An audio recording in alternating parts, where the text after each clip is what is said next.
Hi guys, welcome back to my channel.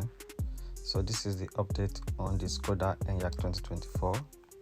I replaced the two side doors, driver side, and I also got the complete front end from eBay, and I replaced the whole front end. I changed the radiator, changed the condenser, changed the bumper, changed the bonnet, changed the full light. Everything looks good so far, just a little adjustment to be made. This is how far the car is. This is where we are at the moment.